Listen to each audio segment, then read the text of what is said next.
Hai guys, ketemu lagi dengan aku di channel Lady Din. Semoga kalian semua dalam keadaannya sehat dan bahagia. Di video ini, aku akan menceritakan kasus yang cukup unik di mana pelaku bisa tertangkap karena kecurigaan dari putrinya sendiri. Bagaimana kisah lengkapnya? Tanpa basa-basi lama-lama, kita langsung masuk ke ceritanya ya. Sebelumnya, jangan lupa untuk subscribe dulu channel ini dan nyalakan lonceng notifikasinya supaya kalian tahu video terbaru dari aku.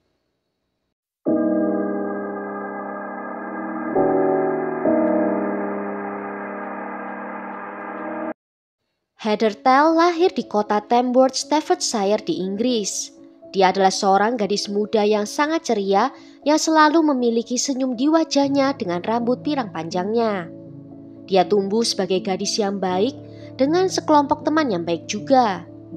Dia sangat menyukai menari dan menghabiskan hari-harinya berlatih menari di sebuah studio menari. Dia juga belajar seni pertunjukan di Sutton Coldfield College dan bercita-cita menjadi seorang penari profesional. Heather sangat menantikan ulang tahunnya mendatang yang ke-18. Dia sudah merencanakan dengan teman-temannya akan pergi ke London untuk merayakannya. Pada tanggal 25 Agustus tahun 2000, Heather dan temannya Laura membuat rencana untuk pergi ke bioskop. Dan mereka memutuskan akan bertemu di studio tari tempat biasa mereka berlatih. Dalam perjalanannya ke studio tari itu, Heather memilih jalan pintas melalui Taman Linier Kettlebrook. Namun dia tidak pernah sampai ke sisi lain dari taman itu. Heather juga tidak datang ke pertemuan yang diaturnya dengan Laura. Laura menjadi khawatir saat Heather tak kunjung tiba, dan dia pun menelpon ke ayah Heather yang memberitahunya kalau Heather sudah meninggalkan rumah sejak tadi. Setelahnya ayah Heather juga segera menelpon ke polisi dan melaporkan kalau putrinya menghilang. Pihak berwenang segera memulai pencarian mendalam di taman tersebut. Namun Heather tidak bisa ditemukan di mana-mana. Cuaca buruk menyulitkan pihak berwenang untuk melanjutkan pencarian mereka di malam hari itu. Sehingga pencarian ditunda hingga keesokan paginya. Di keesokan paginya di tanggal 26, seorang pejalan kaki melihat sesuatu yang aneh di semak-semak di dekat tepi taman. Dan tidak butuh waktu lama baginya untuk menyadari bahwa itu adalah sesosok tubuh tak bernyawa. Di pagi hari itu cuaca juga sedang turun hujan, membuat penyelidik merasa khawatir kalau hujan semalaman akan membersihkan DNA dari tubuhnya Heather. Mereka pun membangun tenda di atas tubuh itu untuk melindunginya dari air hujan. Namun karena tubuh itu diletakkan di bawah pepohonan, kerusakan yang terjadi pun sangatlah minimal.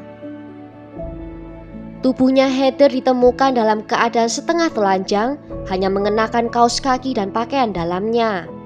Terlihat ada garis merah tipis di sekitar lehernya. Polisi mengira kalau dia telah dicekik dengan tali sepatunya sendiri yang ditinggalkan di dekat tubuhnya. Polisi mengidentifikasi itu adalah tubuhnya Heather. Pihak berwenang berhasil memulihkan beberapa DNA dari tempat pembunuhan meskipun hujan turun deras pada malam hari itu. Tetapi tidak ada kecocokan DNA dalam sistem mereka. Ponselnya Heather ditemukan di dekat tubuhnya dalam keadaan patah menjadi dua. Dan dari catatan ponsel menunjukkan kalau dia ada mencoba membuat panggilan ke rumahnya, mungkin untuk meminta bantuan dari ayahnya. Polisi menyimpulkan kalau pelaku adalah orang lokal karena taman itu hanya diketahui oleh warga lokal saja. Dan dari hasil otopsi, mereka menemukan kalau Heather ternyata tidak diperkosa, namun mereka yakin kalau serangan itu jelas bermotif seksual. Dan karena ini terjadi kepada seorang gadis remaja, polisi yakin kalau pelaku adalah seorang pria tua. Mereka juga yakin kalau pelaku memiliki sejarah kriminal sebelumnya, terutama dalam kejahatan seksual. Mereka juga yakin kalau pelaku tinggal dekat dengan taman tempat Heather ditemukan. Dan profil ini mereka bagikan ke saluran berita televisi dan koran. Para penyelidik menghimbau kepada publik untuk setiap informasi yang dapat mengarah kepada pelaku pembunuhan Heather. Dan seseorang maju memberikan petunjuk, yaitu seorang pemuda bernama Johannes Prince. Dia mengklaim bahwa dia saat itu sedang bersepeda melewati taman sekitar waktu pembunuhan Heather. Johannes melihat seorang pria aneh bersembunyi di balik semak-semak. Pria itu mungkin berusia 40-an atau 50-an dan dia mengenakan pakaian olahraga berwarna biru.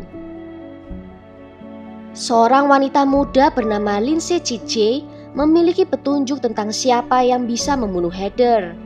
Lindsay menceritakan kepada teman-temannya di tempat kerjanya bahwa dia mencurigai Michael CJ sebagai pelakunya. Michael memiliki sejarah menyakiti wanita dan gadis-gadis muda lainnya. Dia tahu perilaku Michael karena pria itu adalah ayahnya sendiri. Dan saat kejadian, ayahnya tidak ada di rumah pada malam pembunuhan Heather dan baru kembali keesokan paginya dalam keadaan basah kuyup dan kelelahan. Rekan kerja Lindsay segera memberitahu polisi tentang kecurigaan Lindsay terhadap ayahnya. Dan dalam pemeriksaan, diketahui kalau memang Michael memiliki banyak kejahatan seksual di masa lampau. Bahkan salah satunya juga terjadi di taman tempat Heather ditemukan. Dan Michael segera dibawa ke kantor polisi untuk diinterogasi. Michael awalnya menyanggah semua tuduhan terhadap dirinya, dan karena tidak ada bukti yang memberatkannya, Michael pun diizinkan pulang. Namun sebelum dirinya pulang, DNA-nya diambil untuk diperiksa, dan benar hasil DNA Michael cocok dengan sampel yang didapatkan dari TKP. Dan bukti ini dianggap cukup kuat untuk bisa menahan Michael. Sekali lagi Michael diinterogasi di kantor polisi, dan polisi menanyainya bagaimana DNA-nya bisa berada di pakaian dalamnya Heather.